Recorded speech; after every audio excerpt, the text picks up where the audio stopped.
तो we are studying about the topic radiation. तो what is radiation? Radiation क्या होता है? हीट ट्रांसफ़र का ही एक मोड होता है, एक तरीका होता है।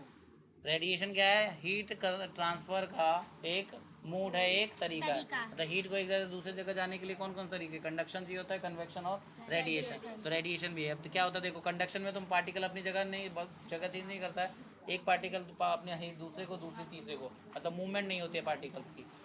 हीट लेके नहीं जाता है वो, ये हीट लेने के लिए नहीं जाता। लेकिन कन्वेक्शन में हीट एक्चुअली लेने के लिए जाता है, पार्टिकल मूव होके।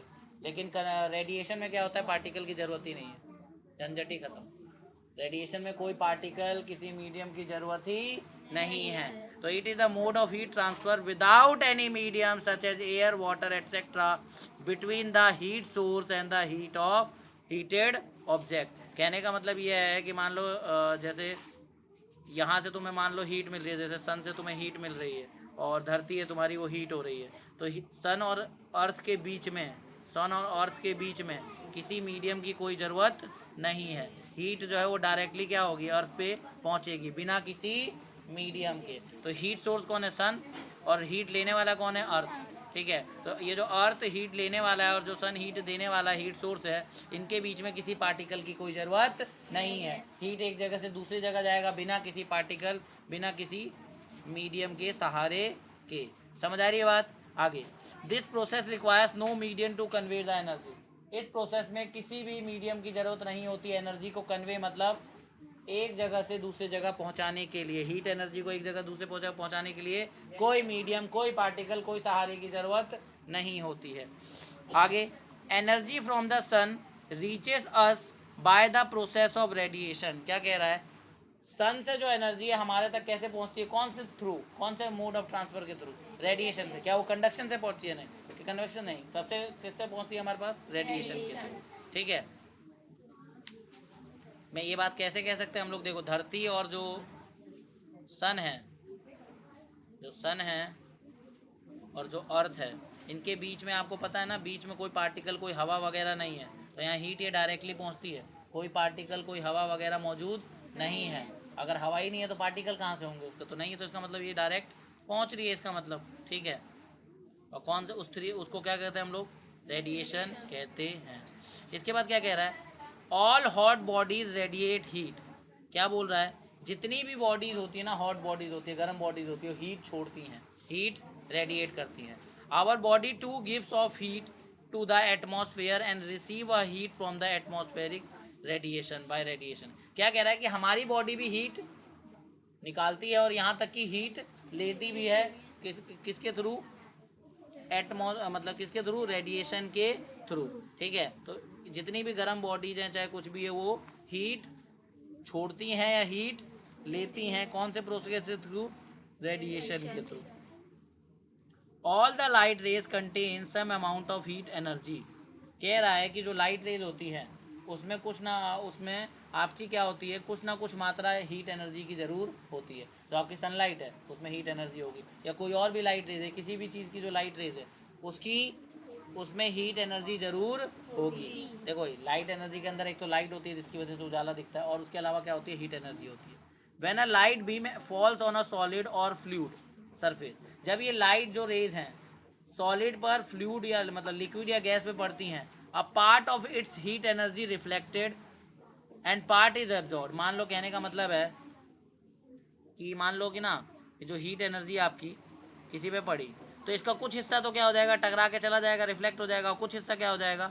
अंदर में ही क्या हो जाएगा? एब्जॉर्ब हो जाएगा। ठीक है। तो हीट का, अगर हीट आपकी किसी चीज़ पे गिर रही है तो हीट या तो उसमें एब्जॉर्ब हो जाएगी, नहीं तो या फिर रिफ्लेक्ट हो जाएगी, मतलब टकरा के चली जाएगी। अगर एब्जॉर्ब होगी तो क्या करेगी? उसका टेम्परेचर बढ़ेगा। क्या होगा? उसका टेम्परेचर बढ़ेगा। Heat and raises the temperature of the body. Body का क्या हो जाएगा? टेम्परेचर बढ़ जाएगा। ठीक है, समझ आ रही है बात? सिंपल बात है, हीट एनर्जी मिलेगी तो टेम्परेचर तो बढ़ेगा है ना। अब बात आती है रेडिएशन का इस्तेमाल कहाँ कहाँ पे होता है। देखो, एप्लीकेशन ऑफ रेडिएशन।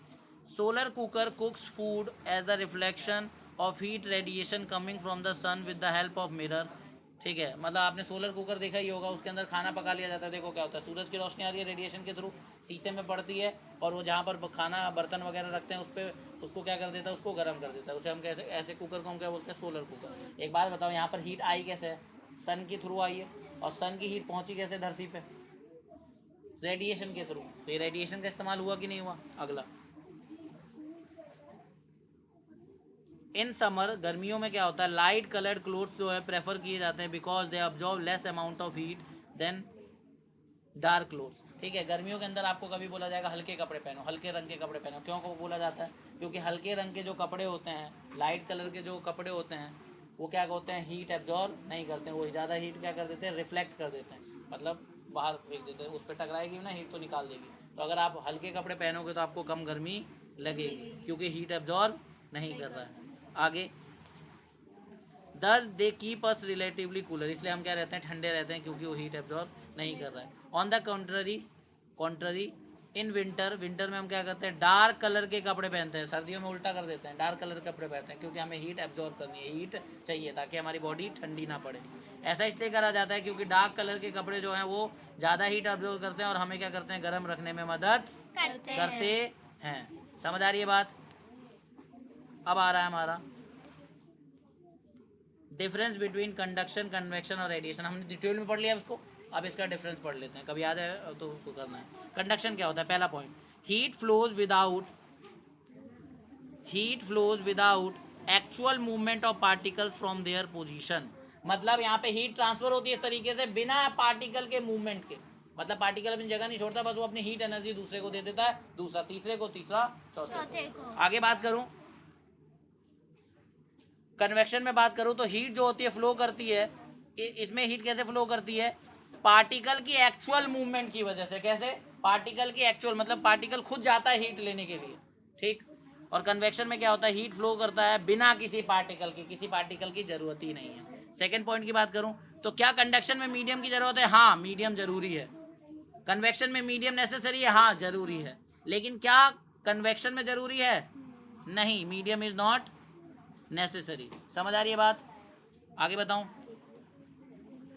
अगला पॉइंट देखो, it takes place in solids generally. Conduction हमें किस में देखने को मिलता है? मोस्टली सॉलिड्स में देखने को मिलता है, ठीक है। ऐसा नहीं है लिक्विड गैस में नहीं होता, उसमें होता है, लेकिन ज़्यादातर किस में होता है? सॉलिड्स में होता है। ये कन्वेक्शन में मतलब सॉलिड्स में हीट ट्रांसफर कंडक्शन से ज़्यादा होता है, ठीक। It takes place in liquid and gases. Convection में ज़्यादातर हमें क्या देखने को मिलता है? लिक्विड्स और गैसेस, मतलब लिक्विड और गैसेस में किसके थ्रू हीट ट्रांसफर होती है? कन्वेक्शन वाले तरीके से। और रेडिएशन वाला तरीका किस किस में काम आता है हमारा? ये ट्रांसपेरेंट मीडियम में काम आता है और वैक्यूम में काम आता है, ठीक है, वहाँ पर काम आता है। तो अभी हमने क्या पढ़ा? हमने पढ़ा कंडक्शन, कन्वेक्शन और रेडिएशन को डिटेल में हमने ख़त्म कर लिया है, उसका डिफरेंस भी हमने पढ़ लिया है। नेक्स्ट टॉपिक है हमारा थर्मोमीटर। क्या है? थर्मोमीटर।